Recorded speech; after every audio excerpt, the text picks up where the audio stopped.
Behold, a secret Tenno combat art lost to time. The ability to shoot a machine gun and throw shurikens at the same time.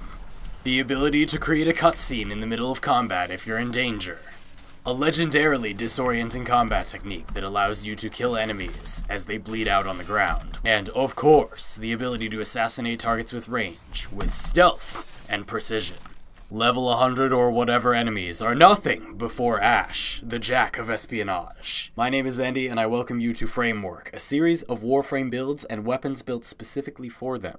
Today we're going to be talking about Ash, and this holds a special place in my heart because this is one of the first loadouts I ever made. And although it's come a long way since I first started playing Warframe, this is actually a pretty budget setup as well. So as we go through these builds and I talk about how to use them, I am going to point out a lot of budget alternatives because they're really easy with this setup. First of all, we have Ash himself. Now, this Ash build fits very comfortably on 0 forma, but you do want 2 augments. Seeking Shuriken is more important than Smoke Shadow, but this is a really nice piece of support. You can give your allies the stealth damage multiplier for melee, and just generally protect them, or carry them if they suck. But Seeking Shuriken is really important. You can throw shurikens while you're firing other guns. Shurikens cost very little, they do really good bleed damage, and with this build, they remove all armor. Once you're at 145% power strength, which we are, this will remove all armor from any enemies it hits. Besides that, we basically just have some usability here. We have max efficiency, some duration to go along with it, and vitality because Ash's base health is actually really high. Steel Charge is actually good on Ash because this 60% melee damage affects his 4th ability, as does the increased combo counter that you get from the Venka Prime, as his 4th ability is also affected by the combo counter. Due to Ash's spread of abilities, you can actually kill enemies without any weapons pretty readily by using Blade Storm or Shuriken.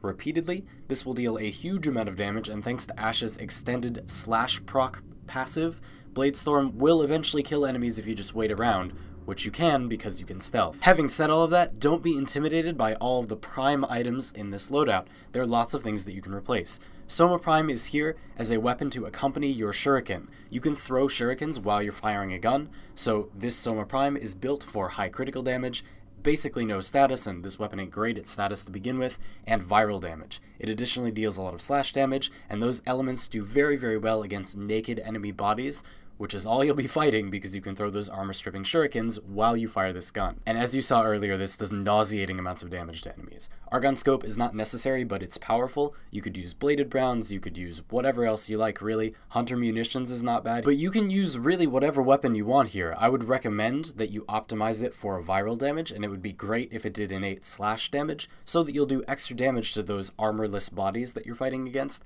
But it's okay to use whatever you want. I would recommend a DPS-focused weapon. Now the Akbronco Prime. This is a very, very inexpensive build. You can make it on 0 forma. I over-formatted it to experiment a little bit with pathogen rounds in this slot, but it's not really necessary. I think Quick Draw is better. As you can see, we have all 4 dual stat mods, and then just the basic pistol, multi-shot, and damage mods, and then Quick Draw. This weapon has really, really good status output. You'll have 100% status before multi-shot, which means every pellet will proc a status effect. You have 8 rounds in the magazine. The damage fall off is not even the end of the world, and since it's status, it doesn't really matter if it falls off a lot. So you can shoot this from fair range, and then you can reload it really quickly. So again, this weapon is really cheap, and the parts for Akbronco Prime, although there's like a lot of parts, they are pretty easy to get, but if you don't want to use this, you could use something else for utility in this slot, such as the Atomos to deal with crowds if you don't like using Blade Storm. Oh baby, and then we come to the piece de resistance, the Venka Prime. This is a weird looking build. So the reason that the Venka Prime is important here, and it is the only weapon that is specifically important to this loadout, is that the Venka Prime has an increased combo counter multiplier.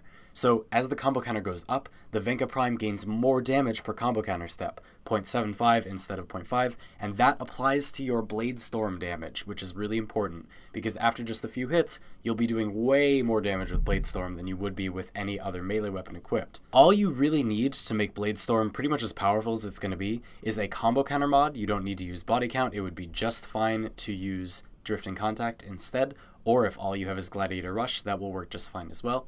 And it's also very helpful to have Fury or Prime Fury, as it does seem to increase the speed at which you perform Blade Storm attacks, but I've also kitted this weapon out to be sort of an assassination tool at the same time. A lot of people run daggers with Covert Lethality on Ash because you can use your teleport and use Fatal Teleport, and then you instantly kill them. But what you might not know is that Teleport already opens enemies to finishers. Fatal Teleport just performs the finisher for you and refunds a little energy if you kill them. Any weapon properly built for finishers, such as this one is, will easily kill anything that you do a finisher against. As you saw earlier in the video, I was very easily capable of killing a level 100 bombard by just channeling with this build. And you even have room for Life Strike, which will give you a full heal when you do your channel assassination, and Dispatch Overdrive, which will give you a ton of speed. Ashe already has pretty good natural speed, so this is multiplying an already fast base movement speed. But again, just to clarify, you don't really need to use Venka Prime. It will just increase the damage of your Blade Storm by a bit due to its better combo counter mechanic. Those mods on pretty much any melee weapon are going to do just fine. And a viral focus build on whatever DPS weapon you like will also do just fine. If you want, you could even put it in the secondary slot and bring your utility on your primary. And there are a couple of odds and ends we have to cover. First of all, when you teleport to enemies to do your channel assassination, you want to make sure that you start channeling after you arrive at your target, or for whatever reason you just won't be. There, I started channeling, holding down my channeling button after I finished my teleport, and it worked. But if you hold down your channeling button before you teleport, for whatever reason it just turns off channeling. Second pro killing tip, if you happen to want to kill an enemy with your Ak Bronco Prime instead of with your Soma Prime, or whatever weapons you're using in those slots, that's just fine. Go up to the enemy, knock them down with your Ak Bronco, and then throw a Seeking Shuriken at them, and do a ground finisher with your Venka. It will do ridiculous amounts of damage and kill them just fine. A third tip, do not underestimate the power of your fourth ability, even when used on a single target. You can just give a quick double tap, and you will teleport to the enemy, do a ton of slash damage and a gigantic slash proc, and then teleport right back. This will almost kill a level 100 bombard, which is a very impressive amount of damage, and you can just stealth and wait for them to bleed out, or follow it up with any of your other killing methods. Remember that charges of your fourth are cheaper when you are stealthed with your second ability, and that if you hold the cursor over a target, you will attack more times when you do your ambush. As you can see, with a fully charged attack, the enemy dies very, very quickly. Ashe has kind of a bad reputation as sort of an edgelord and maybe a noob player frame, and also in some cases is an overly endgame focused frame. But forget about all that crap. Ashe is really well rounded, he's a lot of fun, he's got a wide variety of abilities, he can support the group in lots of different ways, he's got tons of damage, and he looks really cool. You can just play him with literally no mods and do very well throughout the star chart if you don't really have any mods, and if you modify him in various ways, he will do very well even into super late game scaling endless missions. But this build